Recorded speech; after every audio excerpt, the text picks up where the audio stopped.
last week, leading into this week, we had a monumental NBA story that I think, and we kind of talked about it offline privately last week. But where there's smoke, there's fire. But first, how shocked are you that the Nets have lost 7 straight games? 0% shocked. Are you really? No, yeah. I mean, these things happen. First off, 7? um, Atlanta's on like a 7-game win streak, so why not? Listen, or they were something like They that. were, yeah. They constantly you have Kyrie going in and out, Harden going in and out for whatever type of injury he might have that day. I guess he decides when he wakes up. Um, um, was it Durant with the extra load? It's finally caught to him, and he sit out some games, of course. So I'm not surprised. Plus, we've talked about, I don't know if we've talked about on the podcast before yet, but the idea that Brooklyn is interested in playing more away games for the sake of having Kyrie in more playoff games. So the fact that they might want a lower playoff spot to have him in more games makes more, or we've talked about could make some sense. So the fact that they're losing could be just part of them not being a great all-together team together right now. But part of it could be they're trying to lose on purpose. So I don't know. Like I said, between those two things, I'm not surprised at all that it's added up between 7 games. Mhm. I, it's a great theory and one that would make sense for them going forward. I don't necessarily agree with the execution of the theory if that's what it is, but I could see how they would do that. Because if they fall anywhere between 5 and let's say 10, which is the play-in tournament, they're going to be the road team in these playoff series, which will give Kyrie Irving a possible 4 games per series. Well, actually, no, forgive me. Oh my goodness, my math is wrong this morning. Forgive me. It'll give him a possible 3 games on the road versus no games at home. So actually, it'll work out. I think it'll work out. But whatever the case, When um, it's 4 games away, if they took it to a 7-game series, no, that is. no, For Kyrie, it would be away. yeah, it will be a way. Forgive me, dude. It's early. He, he, I was like, you were right the first time. Dude, it's early. It's okay. It's okay. I So, got so that would be beneficial, perhaps, for the Brooklyn Nets in that sense. Is it kind of smart? It is. I just don't like the notion of losing for that reason. But it is kind of smart if that's what they're doing. I don't think that's what they're doing right now. I think their losses right now are due to James Harden one out. Um, so last week when we talked, there were allegations that the Nets were going to investigate the Sixers should there be a trade with James Harden, which didn't make sense to me because the Nets would have to be an active participant in the trade. So the report itself didn't make sense to me, but what made sense to me was there might be tampering going on because we know Harden has ties to Philly via Houston. And then this week we heard the news that the two teams are talking about the James Harden trade after the Nets initially said they wasn't going to take any calls about James Harden. So let's deep dive into this real quick. What do you think is going on behind the scenes? Do you think, as I do, that James Harden has requested a trade from the Brooklyn Nets? you. Maybe. He may have not just flat out came out and said, "Hey, I want traded," but through his actions, which we know he's done before, like people knew he wasn't happy in Houston, but then he also was just like blatantly going out when he shouldn't and coming in overweight.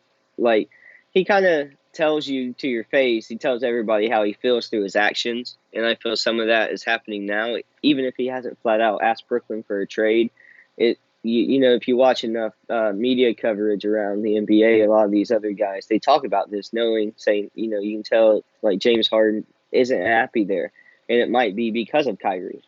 Some of these rumors get started because some of it's just complete fabrication, but then some of it is you know legit leaked info, and where we tend to think where there's smoke, there's fire, kind of thing. I think he wants out. How he does that, who knows? Because we know he's forced his way out of other situations too. Like he'll just do what he wants to do, and he'll kind of do whatever he feels like he has to get there. It doesn't matter. Um, so in the tampering thing, it's like I don't know how you would say it was tampering if, like you said, the very next week the two teams were talking about it anyways. I feel like Philly's going to reach out to a lot of teams like this because we know they're asking a lot for Simmons in return. So it makes sense that they would call a lot of teams that have some kind of option. And Brooklyn being in the shape they're in seems like a prime target for something like that. So like you said, it's like doesn't mean Brooklyn has to agree or accept it. And I don't know if they will. They might just finish off this season and, like some of these other guys say, and let him walk when he wants to go or trade him in the off season. But I don't know if he gets traded by the trade deadline to Philly for Simmons. I don't know if that's the trade, but it makes sense for Philly to be trying everything they can because that's what they've been doing. But I don't know if Brooklyn bites on it for Simmons. Like I just don't know. Like for this, say you just go into this one playoffs because I don't trust Simmons going forward anyways. So to me, if you get him, it's more of like you just need to get something in return now. But that, if you're going to make any kind of playoff run, I'd rather have Harden than Simmons, even if he's going to walk, kind of. So I don't know if Brooklyn does it, but it makes sense for Philly, of course, to try. Well, do you let him walk at the end of the season, or do you trade him now? Because a sign and trade at the end of the season is not guaranteed. Right. Um. Yeah. I don't know.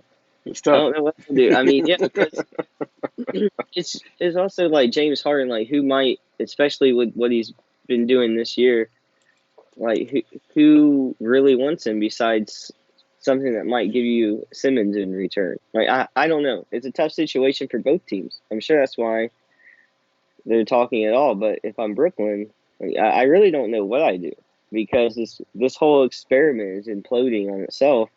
It's like, well, what more can you do at this point in the season but get rid of one of the guys that you're counting on to get you through the playoffs? So, um, I guess it just depends on what they could get in return. So I don't know what kind of other deals are out there, who else they've talked to, if the Nets are even talking to anybody else. That could have just been Philly bringing it up, and the Nets might just have already decided we're going forward with what we have. But how James Harden feels, he can just leave if he doesn't like if we don't win.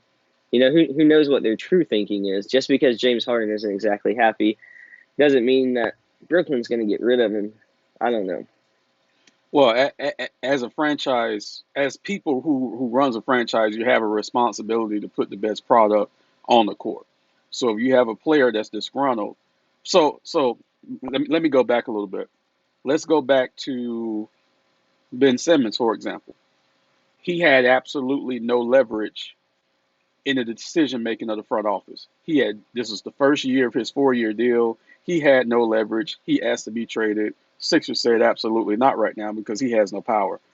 The James Harden situation in Brooklyn is the exact opposite because James Harden holds all the power because you don't let a player like James Harden walk when you can trade him and get things in return. So the time to do it is right now at the trade deadline because, like I said, a sign and trade isn't guaranteed in the offseason. The player doesn't have to do that. If he likes the organization, fine. James Harden has been there for 2 years and hasn't done anything. So there's nothing to say that he's going to be so loyal to Brooklyn that he's going to Mm-hmm. allow them to do a sign and trade. Use LeBron James as an example. He didn't just walk from Cleveland. That was actually a sign and trade. So on his way out, he was like, you know what? I'll do this for you so you can get some other pieces. We know LeBron was loyal to Cleveland. That loyalty might not be there with Brooklyn and James Harden. James can walk. So if you're Brooklyn, I'm scared shitless. I'm like, well, if I'm feeling like you're not happy and if I'm feeling like you're going to leave, I'm going to trade your ass now and get the most back that I can get for you. Even though Ben Simmons doesn't want to play in Philly, he may do okay with where we are. And technically speaking, we don't need another guy shooting right now because once Kyrie and once Kevin Durant are back at full strength, we got enough shooting. I can just Simmons can just be a facilitator. So If I'm Philly, I'm making a move now. I'm not gonna chance it and wait till the offseason. Because we know this is what we know. First, Harden he woke up one morning and his hand was swollen. Then all of a sudden he missed a game or two. Then all of a sudden he's having hamstring problems again. Well, what happened to the hand? So I call absolute bullshit on that. I think they're sitting him down while they explore the trade possibilities because the trade deadline is Thursday. It is Thursday, and something's going to happen. Um, he's been saying publicly that he's okay with Brooklyn, but there's too much smoke behind the scenes saying that he's not. And now that he's not playing with these sham injuries, I think he may be moved. I really do believe that. And even if someone from Philly leaked out the news that Brooklyn and them are talking, Brooklyn could have easily came right back out and said, once again, we're absolutely taking no phone calls regarding James Harden, right? I haven't heard anything from Brooklyn. So I think they're working on something. I think for the sake of the fans, they're trying to make James Harden look as good as possible because I can tell you now, those fans in the message groups, those fans are already turning on him. Like, and it's nasty. It's really nasty. Um, so I think they're trying to make him look as good as possible while they find a resolution that's going to benefit both parties, which is trading him by Thursday. That's just me. That's just me. It wouldn't surprise Next, me. next question. No, No, speaking, go ahead. they should talk to the Lakers and see if they can trade Harden for LeBron James since he's on the way out. That's the rumor. But before we touch on that, here's my next question about the Nets. So we have taken great God. Brooklyn's gonna hate me when I put this in the message groups. We have taken great joy for close to 2 years now on the Nets doing absolutely nothing. Excuse me, absolutely nothing, and coming up with every excuse in the book, even to saying Kevin Durant's foot was too big. Okay, if they trade James Harden, how big of a failure would this experiment be to you? I mean, it's a failure without a championship. So, um, pretty. I mean, this just shows Brooklyn keeps trying to. Once in a while, they'll collect enough money and they'll buy enough of these players to Mhm. come there. This is what's been going on for like 10 years, it feels like 10, 15, 12 years, something like that. This was the best attempt yet at that. So they got Kevin Durant and Kyrie Irving to come there, which from just those two alone, from the beginning, made me question whether it could work. Not Mhm. because of their talent, but because of a combination of team chemistry issues, on court chemistry issues, and health issues. Just between those two guys being there, it quit. I was like, let's see if they can put all this together at the same time and actually win games. Because so far we haven't seen that a whole lot outside of Kevin Durant on Golden State. And Kyrie and it's like one playoff stint with LeBron where they won the championship. So right there, it had me questioning whether or not it could be done anyways. So then you find out all the way the culture is in Brooklyn and everything that all the power they've given these two guys and how wish-washy that can be by having those two guys kind of control everything. And then you bring in the ultimate wild card in James Harden and how you think not only two question marks, but now you throw in three question marks and you have to mix it all together and they all have similar issues. Why you think those three guys with similar issues can make all the other guys' issues go away all at once and you all be healthy and play basketball at a great rate? Why they thought that would actually happen is the weird part. It's Hmm. not like those three on paper doesn't win you a championship. That's not what I'm talking about here. I never once said that if those guys were healthy on the court together, that they wouldn't be able to win games. I never said that. I always said I just didn't think we'd ever actually see that. And that is the problem. And by the time we're getting close, Kyrie's healthy. Oh, he doesn't want to get the vaccine. That's fine. I'm all for people having their own opinion on that. But the price to pay is you don't have Kyrie on the court. Right. It doesn't matter. It doesn't matter why. That was our original issue. It's like, what is it that's going to take these people away from the team? Well, because of that, we're seeing disinterest on James Harden's side. It's like, well, if Kyrie doesn't care, then I don't care. Hmm. But the whole culture is the team is what do the three stars think? Well, when two of the three stars don't give a shit, Kevin Durant is going to be the only guy in the playoffs playing his heart out with a trash team, and they're going to get clipped by a good team because he's overused. And then this year it'll be his other foot didn't make it over the line, but it'll be because he's overworked because he's the only one carrying. But the Hmm. problem is he's not the leader, so he's not setting a top down like implication of what he expects. So nobody cares. Even if he cares, he's not playing the role he really needs to play to make everybody else care the way he cares. Right. LeBron James makes guys care the way he cares. If you don't, you can get off the fucking team. So that's the difference. They don't have a leader. Um, two of the guys can take basketball or leave it, or at least the team take it or leave it.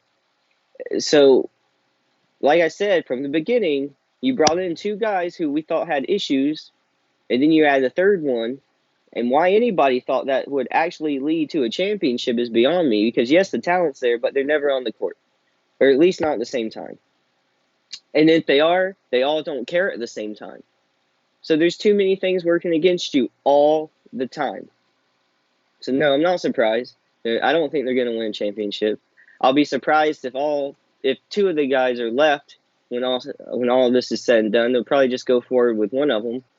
But no, none of it's surprising to me. And we've talked about this for those reasons since it started. And now it's coming to fruition, and the fans are having issues with it when the writing's been on the wall the whole time. Yeah. The entire time, entire time.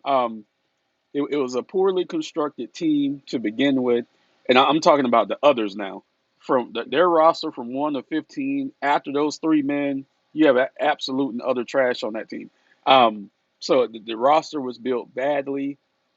Kevin Durant had too much run at the beginning of the season, which is why he's injured now. Let's say that. And we called that. We said if he keeps Yeah. playing like this, because those other two guys, Harden started off slow, Kyrie wasn't playing. Like if Kevin Durant keeps this up, he's going to be injured. And look at what happened. He was injured. Mm-hmm. We didn't wish it on him. We just knew it was going to happen. Um, so you have a poorly constructed team.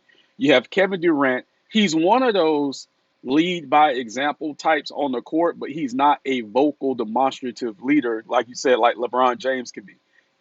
And that's what that team needs right now.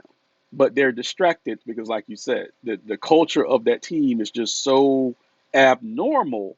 They're distracted, and their product on the court isn't the most important thing. Anybody can come on TV and say, I want to win a championship, and I'm here to win a championship. But your actions can show something else. And that's what's going on with Brooklyn right now. All those old guys right now are coddled. They have fat cat syndrome going on. There's no way they're going to win. Look, the Lakers night in and night out give more effort than the Nets do, and the Lakers have a worse record right now for other reasons. But I watched the Nets game, their last game against Utah, and that was an absolute ass raping. It wasn't even close. And you had Kyrie out there, you had the others out there, and Kyrie shot horribly, and their defense was non-existent in that game. So all I'm going to say is kudos to us because we saw this train wreck coming 2 years ago when it first happened. We've been vocal about it. We've caught heat about it, which we don't care, but we're happy because we told you so. Yeah. We are absolutely happy.